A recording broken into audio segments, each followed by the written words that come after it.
केजरीवाल जी इस समय पूरे देश में घूम घूमकर और मीडिया के माध्यम से ये बताने की कोशिश कर रहे हैं कि दिल्ली में जो उन्होंने सरकार चलाई वैसी सरकार पूरे देश में किसी प्रदेश में नहीं है। उन्होंने घोषणा की कि दिल्ली का जो स्कूल मॉडल है वो दुनिया का, देश का नहीं, दुनिया का सबसे बेहतरीन मॉडल है। और उन्होंने तो यह भी कहा कि विदेशों में बाकायदा इसकी इतनी चर्चा है कि दिल्ली में ऐसी बेहतरीन पढ़ाई हो रही है, उसको देखने के लिए विदेशों से लोग आ रहे हैं।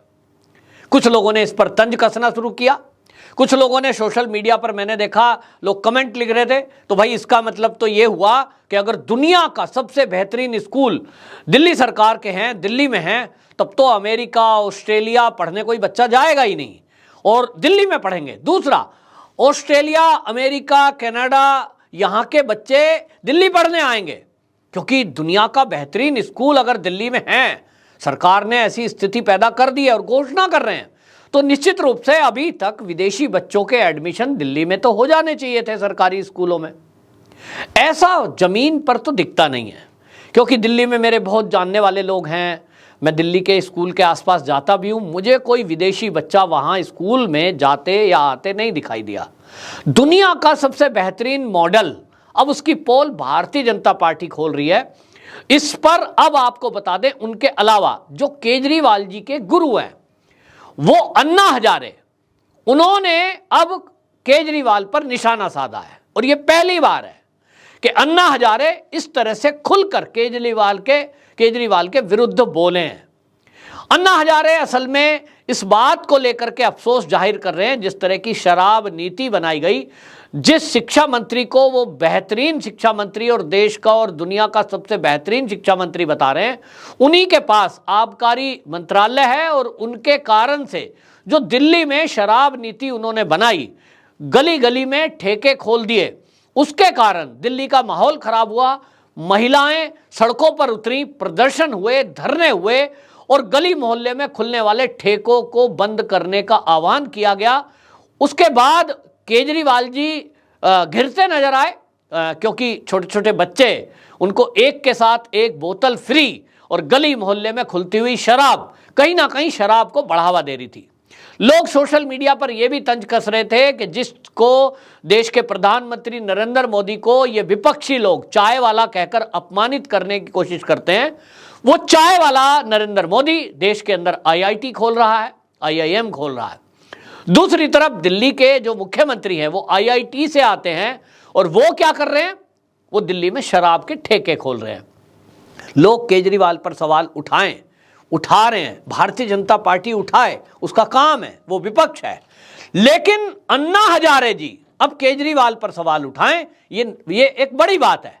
तो अन्ना हजारे जी ने बाकायदा पत्र लिखा है केजरीवाल को और पत्र लंबा चौड़ा है, लेकिन उसका जो मेन सार है वो कहते हैं कि केजरीवाल ने जब आंदोलन चलाया था, मेरी स्टेज पर आया था, तो उसने स्वराज की बात की थी और उस स्वराज में जो आंदोलन दिल्ली में रामलीला मैदान में खड़ा हुआ था, जिससे ये आम आदमी पार्टी का जन्म हुआ, जिसके कारण ये सत्ता में बैठे, उन्होंने कहा कि नशा शराब में नहीं, नशा राजनीति में भी होता है। और लगता है कि केजरीवाल सत्ता के नशे में इतना चूर हो गया है कि वो अपने वो भाषण, अपने वो वक्तव्य, अपने वो प्रण और वो किताब में लिखी हुई बातें भूल चुका है जो उसने की है। अन्ना हजारे ने कहा, जिस तरह शराब का नशा है उस प्रकार सत्ता का नशा भी है, केजरीवाल ऐसे ही नशे में डूब गए हैं। किताब स्वराज का जिक्र करते हुए उन्होंने कहा कि जितनी आदर्श बातें केजरीवाल ने उस अपनी किताब में लिखी थी जिसका नाम स्वराज था, तब आपसे बड़ी उम्मीद थी, लेकिन राजनीति में आकर आप आदर्श विचारधारा को भूल गए हैं। मतलब अन्ना हजारे इस बात को लेकर के दुखी हैं कि जब आंदोलन कर रहे थे तब केजरीवाल कुछ और बातें बोल रहे थे, तब वो बोल रहे थे कि हम गाड़ी नहीं लेंगे, हम सिक्योरिटी नहीं लेंगे, हमारे बच्चे सरकारी स्कूल में पढ़ेंगे, हम कभी जो है वीआईपी ट्रीटमेंट नहीं लेंगे और इस तरह की बातें कर रहे थे। आज वीआईपी कल्चर ही चल रहा है और वो कहते हैं कि जो शराब को लेकर के नीति थी, हम लोग इस चीज के विरोध में हैं। तो आज जो है गली गली में केजरीवाल शराब की दुकानें क्यों खोल रहे हैं, ये केजरीवाल जी को पत्र अन्ना हजारे जी ने लिखा है और इसमें केजरीवाल जी से जवाब मांगा है। अब जवाब तो इसका क्या देंगे केजरीवाल जी, वो बाद में पता लगेगा, लेकिन इतना तय है कि अन्ना हजारे जी ने अब आंदोलन करने की चेतावनी केजरीवाल जी को दे दी है कि मैं खुद इसके खिलाफ अब आंदोलन करूंगा। और उन्होंने कहा कि जो केजरीवाल ने ये वादे किए उन वादों को भूल गए, जिसमें एक बड़ा वादा आप सबको याद होगा, लोकपाल। मैं भी उस आंदोलन में बहुत दिन धरने प्रदर्शन में रहा, आर्थिक रूप से भी मैंने वहां अपना सहयोग दिया, क्योंकि केजरीवाल जी एक नए तरह की राजनीति लेकर के देश में आए थे। पहली बार नया शब्द हमने सुना, लोकपाल, और हमें पता लगा कि कोई एमपी और एमएलए या मंत्री ये जब भ्रष्टाचार करते हैं तो इनके लिए देश का कानून उतना सख्त नहीं है, इनके ऊपर कोई एक्शन नहीं हो सकता। पहले विधानसभा, लोकसभा, इसके अध्यक्ष से परमिशन लीजिए, लेकिन एक लोकपाल नाम की चीज होती है, अगर उसकी नियुक्ति हो जाए तो देश के प्रधानमंत्री के ऊपर भी कानून का शिकंजा कसा जा सकता है। जब मंच से ये बातें सुनी थी ना, तो देश के अंदर एक आंदोलन हो गया था, देश में जोश आया था कि कोई ऐसा आया कि जो भ्रष्टाचार के खिलाफ लड़ने की बात कर रहा है।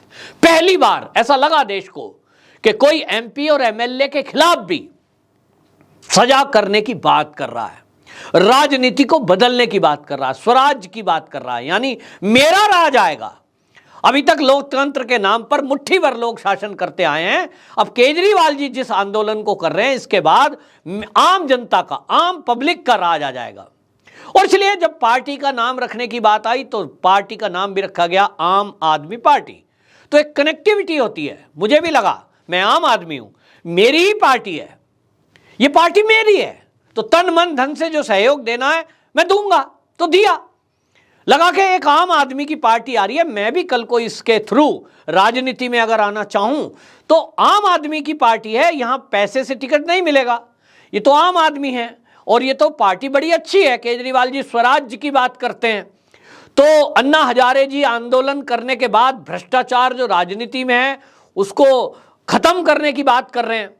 आम जनता को लगा कि यहां आपको एमपी और एमएलए का टिकट बिना किसी 1 रुपया दिए मिल सकता है, यहां आप मंत्री बन सकते हैं, आम आदमी भी, और आम आदमी की यहां सुनवाई भी ज्यादा है। और ये एक ऐसा स्वच्छ राजनीतिक जो हमें राजनीति देंगे ये दल के जो अभी तक किसी राजनीतिक दल ने नहीं दी।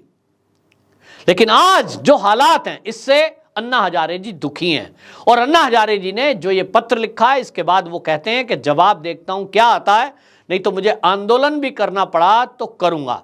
हालांकि आपको बता दें, जो शराब नीति है दिल्ली के अंदर, भारतीय जनता पार्टी ने जिस तरह से केजरीवाल सरकार के ऊपर सवाल उठाए, उनको घेरा, आम पब्लिक सड़कों पर उतरी, उसके बाद ये शराब नीति वापस ले ली गई। इसको लेकर के जो मनीष सिसोदिया हैं वो बार बार एक बात कह रहे हैं, केजरीवाल जी भी एक बार मीडिया में हमने सुना, वो ये कह रहे हैं कि घोटाला क्या हुआ, घोटाला तो कुछ हुआ ही नहीं, शराब की दुकानें खुली थी और हमने खोली थी और उसमें जो है बंद कर दी, हमने वो नीति वापस ले ली। तो बीजेपी वाले जो ये कह रहे हैं कि घोटाला घोटाला, ये कोई घोटाला तो है नहीं, ये खामोखा झूठ फैला रहे हैं। और अगर घोटाला हुआ होता तो मनीष सिसोदिया जी के घर में जो सीबीआई की रेड पड़ी वहां कुछ नहीं मिला, लोकर खंगाले वहां कुछ नहीं मिला, और अभी तक जेल में डाल देते तो भी कुछ नहीं हुआ। क्योंकि आपको बताएं सीबीआई ने इस मामले को लेकर जो रेड की थी उसके अलावा जो एफआईआर दर्ज की उसमें 15 लोगों के खिलाफ एफआईआर हुई, कुछ गिरफ्तारियां हुई हैं, लेकिन सरकार सवाल उठा रही है। अब मेरे पास, मैंने एक चैनल में इसके डिटेल को देखा, आखिरकार समझने की कोशिश की कि भ्रष्टाचार वाकई में इस शराब में हुआ क्या, जिससे अन्ना हजारे जी नाराज हो रहे हैं। अन्ना हजारे जी की नाराजगी है कि ये घर घर में, गली गली में जो शराब के ठेके खुले, ये नहीं होना चाहिए, आप नशे को बढ़ावा दे रहे हैं। होना तो ये चाहिए था कि गुजरात की तरह यहां भी बैन होती, बिहार की तरह दिल्ली में भी बैन होती, क्योंकि अन्ना हजारे जी कह रहे हैं कि ये वो पार्टी है जिसमें मूल में मैं हूं, यानी वहां से शुरू हुई एक आंदोलन से पार्टी। तो क्या गड़बड़ी हुई है, अब आपको एक उदाहरण देता हूं। एक चैनल ने आंकड़े प्रस्तुत किए थे कि यदि मान लीजिए एक बोतल जिसको बोलते हैं 750 ml की, पुरानी नीति में यदि वो 530 रुपए की थी तो नई नीति में उसको 560 रुपए की कर दिया गया, 30 रुपए 1 लीटर पर रेट बढ़ा दिए गए। तो रेट बढ़ाए तो महंगी मिलेगी, महंगी मिलेगी तो इसका पैसा किसकी जेब में गया? तो ये पैसा किसकी जेब में गया? इसका रिटेल मुनाफा 530 रुपए में से पहले ही पुरानी जो नीति थी उसमें 33.35 यानी 33 रुपए 35 पैसे। 530 रुपए की बोतल में अगर एक बोतल बिकती है तो प्राइवेट जो ठेकेदार थे वो रिटेल मुनाफा जो था पहले सरकार के जेब में जाता था 33 रुपए 35 पैसे जाता था। अब जो नई नीति बनी, ठेके प्राइवेट कर दिए गए, तो प्राइवेट जो दुकानदार हैं, जो बनिया हैं, जो उद्योगपति हैं, जिनको ठेके मिले, उनको 560 रुपए की बोतल में 363 रुपए 27 पैसे उनकी जेब में जाते हैं। समझ रहे हैं आप कि लगभग आधी कीमत से भी ज्यादा 60% के करीब मुनाफा प्राइवेट जो शराब की दुकान खोले बैठा है उसको 1 लीटर पे मिल रहा है। इसीलिए वो एक के साथ एक फ्री देने के बाद भी फायदे में है। अब इससे सरकार को क्या फायदा हुआ? पुरानी नीति जो थी उसमें उत्पाद कर शराब के ऊपर, एक बोतल के ऊपर अगर लग रहा था 530 रुपए की बोतल में, तो वो 223 रुपए 89 पैसे ये लगता था। अब नई नीति की बात करें तो उत्पाद कर कितना, क्योंकि उत्पाद कर जो होता है ये गवर्नमेंट के खाते में जाता है, तो यहां आप देखिए नई नीति में 560 रुपए में, पुरानी नीति में 223 रुपए, लगभग 224 रुपए मान लो वो सरकार के खाते में जाते थे। लेकिन अब नई नीति जो केजरीवाल जी लाए उसके बाद मात्र 1.88 यानी 1 रुपया 88 पैसा वो सरकार के खाते में जा रहा है। प्राइवेट का मुनाफा ज्यादा हुआ, सरकारी खाते में जो पैसा आ रहा है वो मात्र 1 रुपये 88 पैसे आ रहा है, जो पहले 224 रुपए होता था। अब ये क्यों किया सरकार ने? यही तो घोटाला है कि सरकारी खाते में कम आए, प्राइवेट जो दुकानदार हैं, जो उद्योगपति हैं, बनिए हैं, उनकी जेब में ज्यादा जाए। अब उनकी जेब में ज्यादा जाए, इसी में से ये घोटाला जो सरकार को नुकसान हुआ, लोग कह रहे हैं कि यही कमीशन सरकार का कमीशन है। इसी तरह आप देख लीजिए वैट, पुरानी नीति जो थी उसमें 1 लीटर की एक बोतल पर जो 560 रुपए की 530 रुपए की बोतल होती थी उसमें 106 रुपए वैट मिलता था, ये भी सरकार को मिलता है। और ये वैट जो है ये सारा सरकारी खाते में जमा होता है, जिससे विकास की योजनाएं होती हैं। लेकिन जो नई नीति है वो 560 रुपए की एक बोतल पर मात्र 1 रुपया 90 पैसे वैट सरकार के खाते में जाएगा। यानी सरकार की इस आबकारी नई नीति के कारण सरकारी कोष लगातार घटता जाएगा और जिन्होंने दुकानें खोली थी उनका फायदा दिन प्रतिदिन बढ़ता जाएगा, वो अमीर होते जाएंगे और जो उनका पैसा अमीर बनेंगे। सरकार की क्या मंशा थी कि उनको अमीर बनाने को चले, जबकि भारतीय जनता पार्टी को यह कहकर घेरा जाता है कि भारतीय जनता पार्टी अडानी अंबानी को फायदा पहुंचा रही है। तो ये गली मोहल्ले के छोटे छोटे अडानी अंबानी नहीं है, ये भी एक बड़ी पार्टियां हैं जिनको बड़े बड़े टेंडर दिए गए। और इसलिए सरकार का कहना यह है कि 144 करोड़ रुपए का ये घोटाला है। अब इसमें जनता तय करेगी। अन्ना हजारे जी इसको आंदोलन की घोषणा कर चुके हैं। देखना होगा अब केजरीवाल जी अपने गुरु को क्या इसका उत्तर देते हैं। वंदे मातरम।